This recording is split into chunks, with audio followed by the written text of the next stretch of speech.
Welcome to our video on dynamic instances.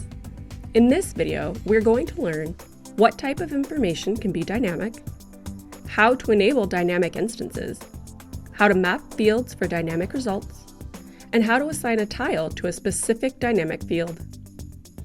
Dynamic instances enable you to tailor specific areas of your micro app with personalized text or images. This means you can create your own dynamic templates, controlling what changes presenters can make, while still allowing them to create a customized experience for every recipient. If you've been following along with us, you will have the New York City micro app within your tiled account. We're going to practice with this micro app shortly. However, before we apply dynamic instances to that micro app, let's take a look at another. Here is a Sojourney micro app designed as a single-page sales pitch. To illustrate the capabilities of dynamic instances, we've put an example of each type of dynamic field on the micro app. There are a total of 10 different dynamic fields: the tiled username and email, recipient name and email, image, video, phone, email, text, and URL. In order for us to utilize these dynamic fields, we must first set them up within our micro app. As a best practice, we suggest that while designing the micro app, you're very clear on which areas will have dynamic instance fields. Before starting to map the fields in Tiled, you should know what you want the field to be called as well as what the default value should be. We access our dynamic instance settings by clicking on the gear in the top center of the page. Then click Instances, then Enable Dynamic Instances. We'll now see Data Mapping and the number 0 to the right. We'll click on the 0. From the source dropdown, there are 5 options.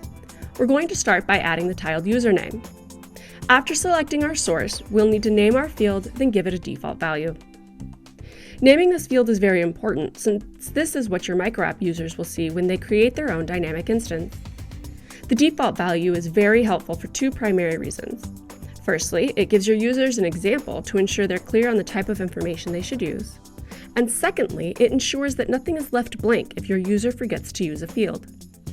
Using our tiled username example, I'm going to enter your name in the field, and I'm going to put Madeline Lake McBride as the default name. This field will automatically populate the name of the tiled user when they set up the dynamic instance for themselves. Once we see the little arrows appear on the left, we know our field was accepted and we can move on to the next. I'm going to go ahead and quickly add the tiled user email. This will also automatically populate the user's email address upon use of the dynamic instance. Now let's move on to the recipient's name. In this instance, you may want to leave this default field blank since it's better to have no name than someone else's. Same concept with their email. Time to dive into our user entry options. Text, URL, image, video, email, and phone. We'll start with text and work our way through the rest. Text fields can be anything you want. In our example, we're going to place 2 key text fields. First, we want a field that tells our prospects the location we are sending them to. Next, I want a field that tells them the purpose of their trip. So trip purpose followed by my default value. The next dynamic field utilizes the URL option. We want to allow our sales reps to embed a website, a form, or a document into the micro app that will be custom to that recipient. We'll choose URL from this dropdown and then enter location information for the field. And finally, add a default URL. I also want my sales rep to be able to link out to their LinkedIn page. With those set up, let's set up our image. In this instance, I want 2 different image dynamic fields. The first is going to be used for our prospect's logo. The default value here is going to be different than the previous. In this instance, we need to find a public URL of the prospect's logo. I'll do a quick Google image search, then right-click on the image I want to use, and select Open Image in New Tab. Once our new tab opens, we can copy the URL and paste it into this field. We're going to choose the image data type again, though this time it will be for the sales representative's picture. This time, I'll use my LinkedIn profile picture as default.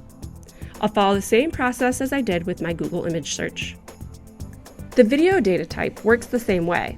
Enter your field name and select a default URL. Next, we explore the email and phone fields. Using this email field allows us to enter an email address of our choice. I'm happy using the user email field, so I won't create another. The phone field allows you to create a hotspot for your phone number. This is especially useful when you're designing mobile micro apps, allowing recipients to place a call with one click. As this is a desktop micro app, we're going to utilize a text field to enter our phone number.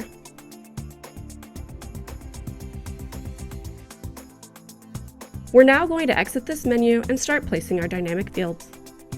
To use our dynamic fields, we first place the appropriate tile type in the desired location. Text, email, user information, and recipient information can all be set up using the text tile. Let's go ahead and drag our text tiles to the locations we need them. With each tile in place, we can now assign the tile to the appropriate dynamic field. I can modify the text design, size, or color by choosing the options in this menu here. Next, we utilize the Embed tile to add our embedded website, choosing the proper field from our menu. For our images, I'm going to place one here for our LinkedIn image and another here for our prospect's company logo, and then I'll map both. Finally, we have our video. In this case, I have an overlay that my video will display on. I'm going to access the overlay page, then use a video tile and assign it. Now that everything's established, it's time to preview. Looks good. Publish. Returning to our micro app library, it's time to see our dynamic fields in action. Join us in our next video to see how these look once applied. For now, if you're practicing with us, return to your New York City micro app, then click Edit.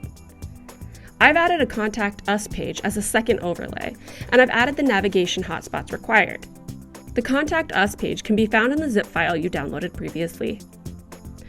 First we map, then we add. We want to have a photo of our sales representative, their name and phone number, and a link to their LinkedIn profile.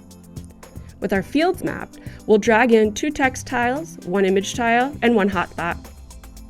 Finally, assign each of these to the appropriate dynamic fields, preview, and publish. Time to see these fields in action. On to the next video.